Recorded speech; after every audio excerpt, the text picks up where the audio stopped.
அது ஒரு குழந்தை இதுல வந்து அப்படியே கேட்டுட்டே இருப்பேன். ஃபர்ஸ்ட் வந்து எனக்கு பாபாவோட இது எனக்கு இன்னி வரைக்கும் அவராக என்கிட்ட வராது.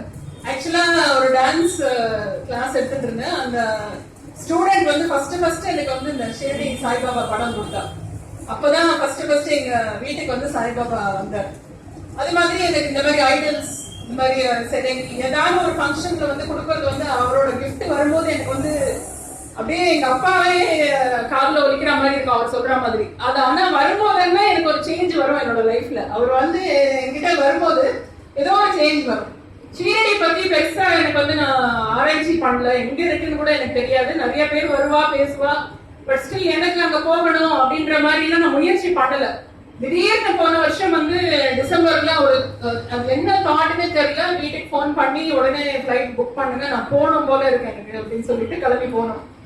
ஷிரடி போனா அன்னைக்கு வந்து கிறிஸ்மஸ், ஸோ ஃபுல்லா க்ரௌடு. ஒன்னும் 4 வாசலுமே வந்து உள்ள நுழைய முடியாதபடிக்கு பயங்கர க்ரௌட். அங்க போய் இன்ஃபுளுன்ஸ்லாம் என்னென்னமோ கேட்டு பார்த்துட்டு இல்ல இப்ப உங்களால உள்ளே போக முடியாது, ராத்திரி நீங்க லேட்டா வேணா வந்து ட்ரை பண்ணுவோம்னு சொன்னோம்னா ரொம்ப வருத்தத்தோட நடந்து ரூம்குள்ள வந்து உட்காடுறோம்.